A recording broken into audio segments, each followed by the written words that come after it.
మాఘమాసం ఎప్పుడొస్తుందో మౌన రాగాలు ఎన్ని నాళ్ళో పెళ్లిళ్ల కోసం తహతహలాడే యువ జంటలు ఇలా రాగాలు సరాగాలతో కాలం గడుపుతారు. ముందుండే మంచి కాలం కోసం ఎదురు చూపులు చూస్తుంటారు.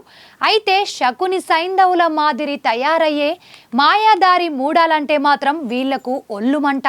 ఇక పెళ్లిళ్ళైన వాళ్ళకైతే ఆషాఢం అగచాట్లు తీసుకొస్తుంది.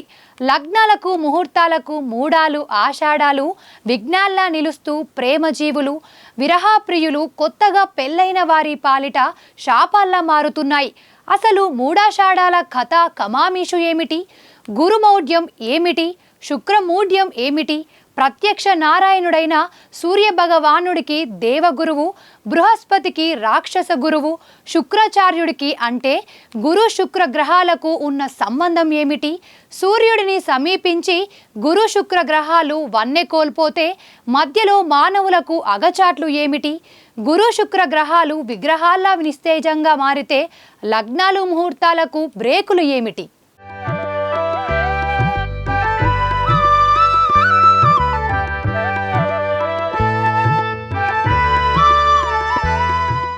మూడాన్ని గాఢంగా తిరస్కరించేది ఎవరు అంటే ఖచ్చితంగా దంపతులు కాబోయే యువతే యువకులే అని ఎవరైనా చెబుతారు. ఆషాఢం అనే మాట వింటేనే ఆమడ దూరం పరిగెత్తేది ఎవరు అంటే కొత్త అల్లులు అని టక్కున అనేస్తారు. శుభమా అని యువలోకం పెళ్లిలకు రెడీ అయితే మూడం అడ్డంగా నిలబడి ససేమీరా వీల్లేదు అంటుంది. ఇదేం తీరు అంటే మహా బోధనా గురువులైన దేవ రాక్షస గురువులకే బుర్రలు పనిచేయని సమయంలో సామాన్యులు తగుదునమ్మా అంటూ ముందుకొస్తే ఆ పనులు ద్వాదశి నాటి పనుల్లాగే మారకుండా ఉంటాయా? అవి దద్దయోగం కాకుండా మారతాయా అని సెలవిస్తుంది. మూడం ఆషాఢం శూన్యమాసాలు కావడంతో ఏ శుభకార్యాలు ఈ సమయాల్లో చేపట్టకూడదని పెద్దలు చెబుతున్నారు.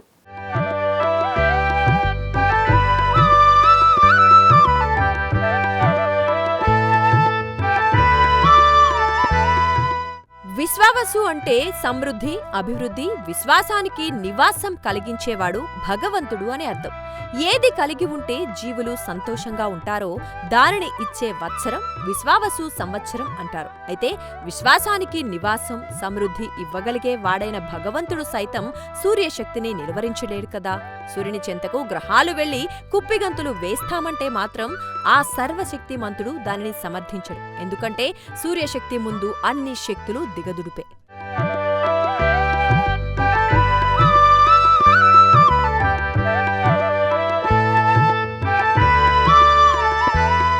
తాను దేవతా గురువునని, జ్ఞాన సంపన్నుడినని గురుగ్రహం, తాను మొద్దు రాచ్చిప్ప గుణాలున్న అసుర గణాలకే విద్య నేర్పి తీర్చిదిద్దగల రాక్షస గురువని శుక్రగ్రహం తమ దివ్య ఘనతను తెలియచేసి సూర్యశక్తి సమీపానికి వెళితే ఏమవుతుంది?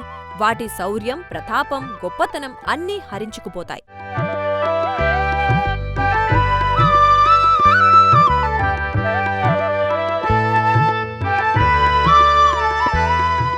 సర్వలోకాలకు గురువు, దైవం, ప్రాణం, ఆధారమైన సూర్యుడు చెంతకు చేరితే ఆ సూర్య ధాటికి తట్టుకోవటం జరిగే పనేనా?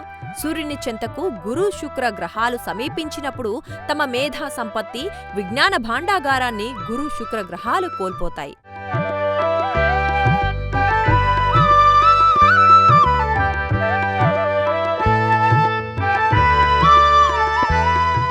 గురుమూఢమి, శుక్రమూఢమి అంశాలను పరిశీలిస్తే గ్రహాలకు రాజు సూర్యుడు. సూర్యుడికి అత్యంత సమీపంలోకి ఏ గ్రహమైనా వస్తే ఆ గ్రహం తన శక్తిని కోల్పోయి బలహీనమవుతుంది. అలా గురుగ్రహం సూర్యుడికి దగ్గరగా వచ్చినప్పుడు గురుమౌఢ్యం ఏర్పడుతుంది. శుక్రుడు సూర్యుడికి దగ్గరగా వచ్చినప్పుడు శుక్రమౌఢ్యం సంభవిస్తుంది. ఆ సమయంలో ఆ గ్రహాలు బలహీనంగా మారిపోతాయి.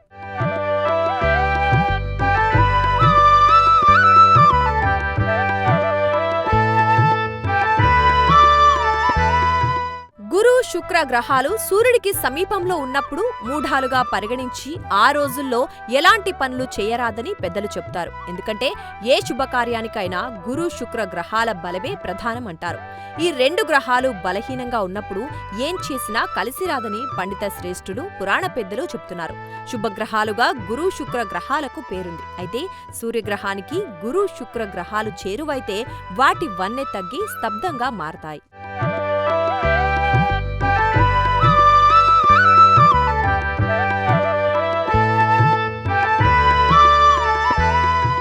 2025లో గురు శుక్ర మూఢాలు ఉన్నాయి. ఈ కాలంలో పెళ్లిళ్లు, నిశ్చితార్థాలు, శుభకార్యాలు, కొత్త పనులు, కొత్త వ్యాపారాలు ప్రారంభించకూడదని ఆధ్యాత్మిక పెద్దలు, ధార్మిక స్రష్టలు తెలియజేస్తున్నారు. అయితే ఆలయాలకు వెళ్లవచ్చని, పుణ్యక్షేత్రాలు సందర్శించవచ్చని చెబుతున్నారు. అన్నప్రాసనలు, అగ్రిమెంట్లు, ప్రయాణాలు, కొనుగోళ్లు చేపట్టవచ్చని అంటున్నారు. మూఢం సమయంలో శుభకార్యాలు తలపెడితే అశుభ వార్తలు వినాల్సి రావచ్చని, ఆకస్మిక కష్టాలు, ఆర్థిక నష్టాలు సంభవించవచ్చని అంటున్నారు.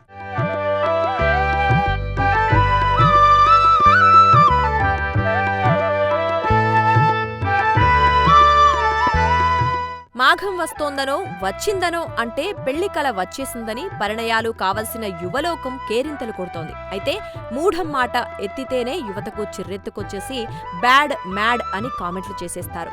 మూఢం అంటే ఎందుకంత కోపం అంటే అది శూన్యమాసం కాబట్టి. చీకటికి సంకేతంగా చెప్పే మూఢం అంటే గురు శుక్ర గ్రహాలు సూర్యుడిని సమీపించటం అన్నమాట. సూర్యుడి వద్దకు ఈ 2 గ్రహాలు చేరితే ఏమవుతుంది? హనుమంతుని ముందు కుప్పిగంతులు గుర్తుకొస్తాయి. దేదీప్యమాన సూర్యకాంతి విశ్వవ్యాప్తంగా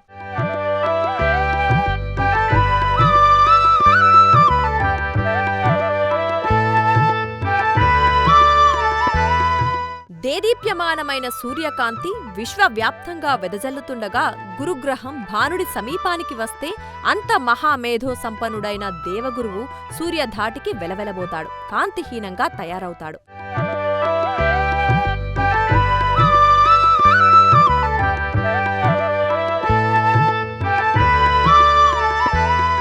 దేవగురువుగా ఆరాధింపబడే బృహస్పతి జ్ఞానానికి, బోధనలకు ప్రసిద్ధి చెందినవాడు. వేదమంత్ర పాండిత్య శిరోమణిగా బృహస్పతికి పేరుంది. జ్ఞానం, వాక్చాతుర్యానికి ప్రసిద్ధి చెందిన దైవంగా వాచస్పతి అని కీర్తిస్తారు. రోమన్లు బృహస్పతికి పెట్టిన పేరు జూపిటర్. జూపిటర్ అంటే అన్నింటికంటే గొప్ప అని అర్థం. బృహస్పతి దేవగురువు, మేధోశక్తి సంపన్నుడు, దేవగణాలకు ఉత్తమ సలహాలిచ్చే చాతుర్య గుణ సంపన్నుడు. అందుకే బుద్ధిలో బృహస్పతి అని పోలుస్తారు.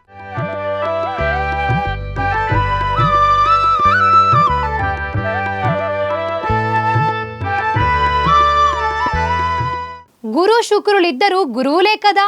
గురుగ్రహమైన బృహస్పతి దేవతలకు గురువు కావచ్చు. రాక్షసుల గురువైనంత మాత్రాన శుక్రాచార్యుడు గురువు కాకుండా పోతారా? అందుకే గురు శుక్రుల పేరిట మూఢాలు వస్తాయేమో. గురువు అంటే జ్ఞాన సంపన్నుడు. అయితే సూర్యుడు గురువులకే గురువు. ఏకంగా ఆంజనేయుడికే సకల శాస్త్రాలు, పాండిత్యం, ఛందస్సు నేర్పించారు. నిరంతరం విధి నిర్వహణలో నిమగ్నమయ్యే సూర్యభగవానుడు తన కాలగమనం సాగిస్తూనే హనుమంతుడికి పాఠాలు బోధించాడు. సూర్య గురువుకు అసలు సిసలు శిష్యుడి మాదిరి ఆంజనేయుడు వ్యవహరించి ఏ దిక్కునకు సూర్యుడు తిరిగితే ఆ వైపునకు తాను తిరిగి అంజనీపుత్రుడు చదువు నేర్చుకున్నాడు. సూర్యగురువు, దేవగురువు, రాక్షస గురువు, ఈ గురువుల్లో తేజోమయ సంపన్నుడు, గ్రహమండలానికి పెద్ద దిక్కు, సమస్త ప్రాణికోటికి అన్నప్రదాత, ఆహార ప్రదాత, సర్వప్రదాత సూర్యుడు. సూర్య తేజస్సు ముందు ఎంత గొప్ప తేజస్సైనా దివిటీ లాంటిదే కదా. అంటే సూర్యునికి దగ్గరగా ఉన్న గ్రహం దాని శక్తి కోల్పోవటం ఖాయమే కదా. సంస్కృతంలో మూఢమి అంటే చీకటి. గురు శుక్ర గ్రహాలు సూర్య సమీపానికి వచ్చినప్పుడు అంటే ఈ గ్రహాల చలన సమయంలో చీకటి ఏర్పడుతుంది.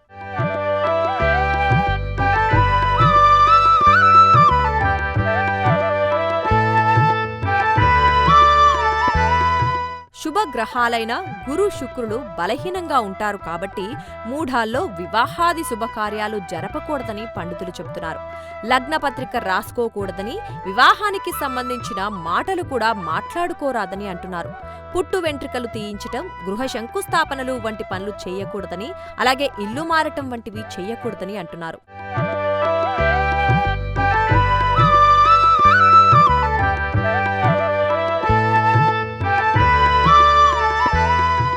ఆషాఢం హిందూ పంచాంగంలోని ఒక మాసం. ఆషాఢాన్ని సైతం శూన్యమాసంగా, శుభకార్యాలకు అనుకూలం కాని మాసంగా చెబుతారు. ఈ సమయంలో వివాహాలు, ఉపనయనాలు, గృహ ప్రవేశాలు తదితర శుభకార్యాలు నిషిద్ధం.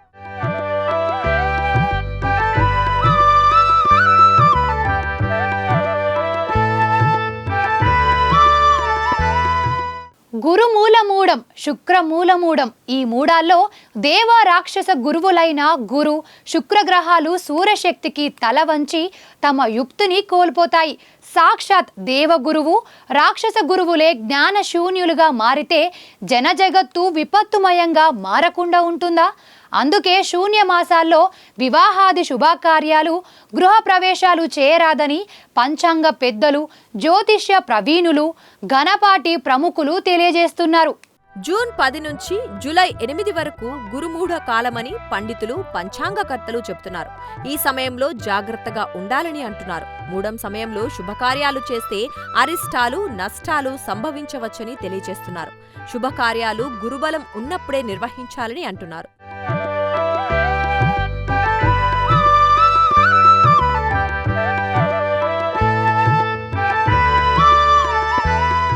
లగ్నాలు, లగ్నపత్రికలు, వివాహాలు, ఇతర శుభకార్యాలు మూఢకాలంలో చేపట్టరాదని పెద్దలు చెబుతున్నారు. అయితే పసిపిల్లలకు పుట్టు వెంట్రుకలు తీయించటంలో, అన్నప్రాసనలు చేయటంలో దోషం లేదని అంటున్నారు.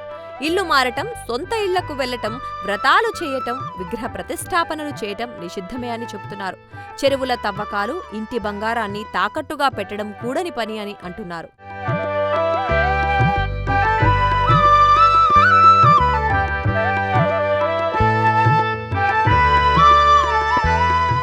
దూర ప్రయాణాలకు అభ్యంతరం ఉండదని పెద్దలు తెలియజేస్తున్నారు. అగ్రిమెంట్లు, రిజిస్ట్రేషన్లు, పుణ్యక్షేత్రాలు దర్శించుకోవటం, దైవ కార్యాల నిర్వహణ, అన్నదానాలు చేయటం, నవగ్రహ శాంతులు, హోమాలు నిర్వహించటం వల్ల ఏ దోషాలు ఉండవని అంటున్నారు.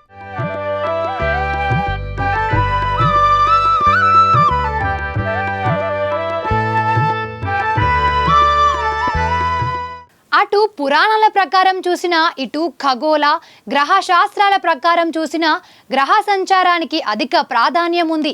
ఇక లగ్నాలు, ముహూర్తాలు, శూన్యమాసాలు, మూడాల మౌఢ్యాలు, ఆషాఢాల అడ్డంకులు అన్నీ గ్రహ సంచార శుభాల ఫలితాల వల్లే జరుగుతాయని పండిత శ్రేష్ఠులు చెబుతున్నారు.